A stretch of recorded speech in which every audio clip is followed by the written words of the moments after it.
So I thought we were going to see an incredible comeback, and instead we saw an incredible comeback. Yes, there were some help from the refs, but you know what? Luck is a part of the sport, and let's just get into that final touchdown.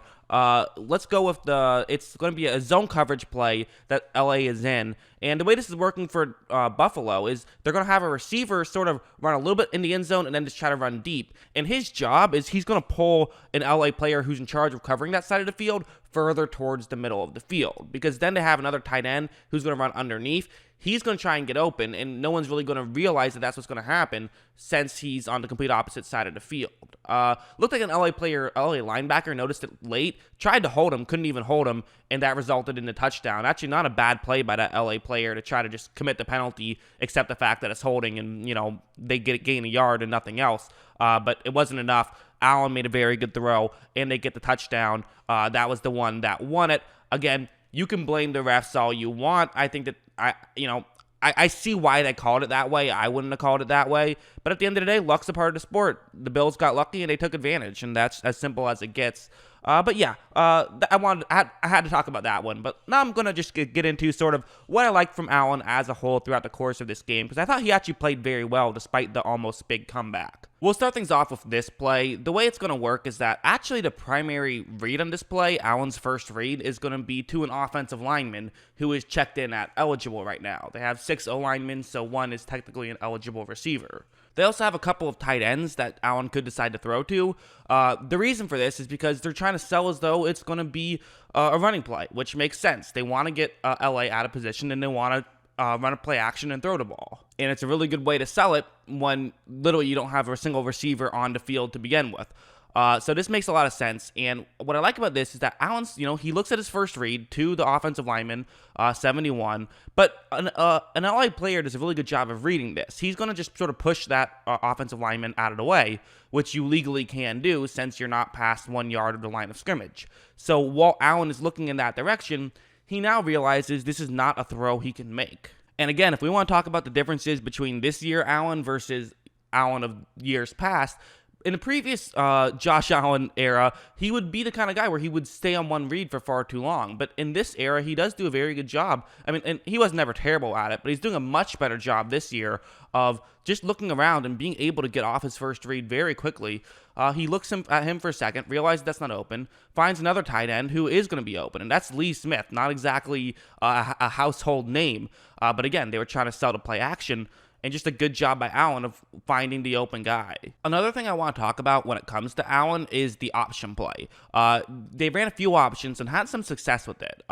This one's a pretty interesting one where, Allen runs to the bottom of the screen. He has the option for the halfback. Typically, the defensive back in that black circle, he's the kind of guy who they're going to take advantage of with the option. He's left unblocked, but really what they're trying to do with him is just sort of have the option be used in your favor against him. But as you see, he runs in immediately and is already right next to Josh Allen. He kind of disrupts this play. Allen's able to get by him a little bit, but still, I think almost every quarterback in this moment is just tossing the ball to his halfback at this point, trying to get back to the line of scrimmage.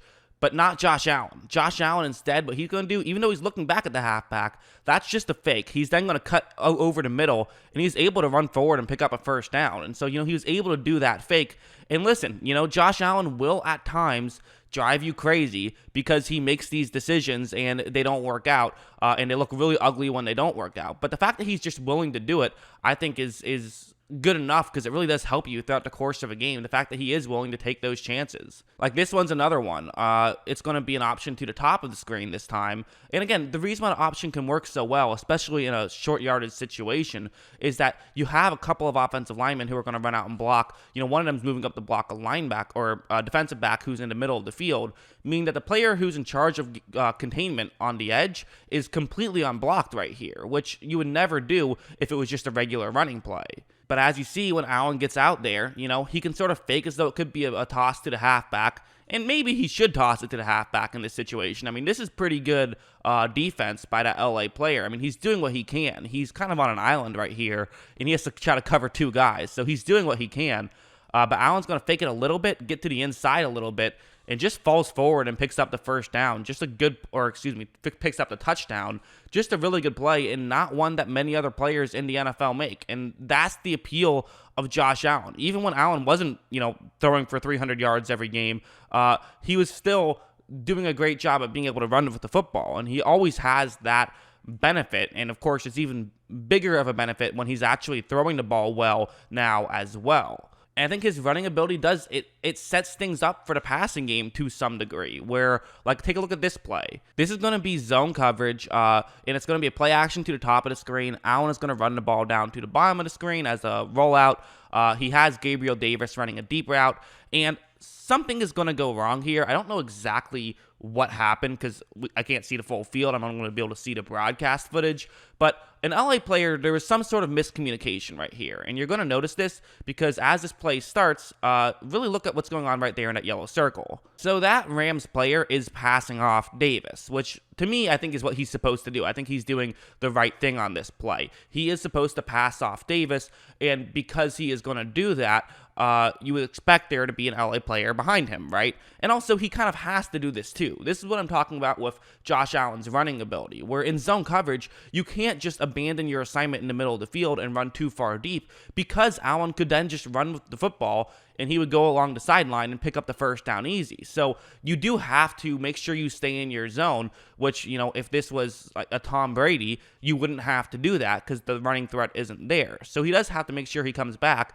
But when he does that, because of the miscommunication that was downfield, it now makes it a lot easier for Davis to get completely wide open. Again, there were two things on that play. There was the initial miscommunication, and then there is an LA player making sure that he doesn't allow the running play to work and keeping his own assignment. Maybe he would have done that regardless, but he definitely kind of had to do it because he was going up against Josh Allen, and it probably was something that they thought before the game started of like, hey, make sure you don't, give this up. One more thing I want to talk about will be shown on this play. It's going to be man coverage. You have Diggs running a route that could get open. I mean, this is the route towards the sideline. There's not a ton of space, but the nice thing is there is just a one-on-one matchup. So that is an advantage right here.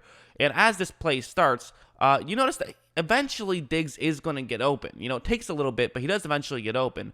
But what I love about this is just how much time Josh Allen has. And I think that's kind of been the unsung hero a little bit, is that this Bills offensive line has done a great job. So Allen has the ability to be patient and wait for someone to get open. So Allen at this moment is able to make this throw. He was a little bit disrupted finally when he had to make it. I still think the offensive line did a good job, and that kind of disrupted the throw a little bit, but it was still a touchdown, so good job by him.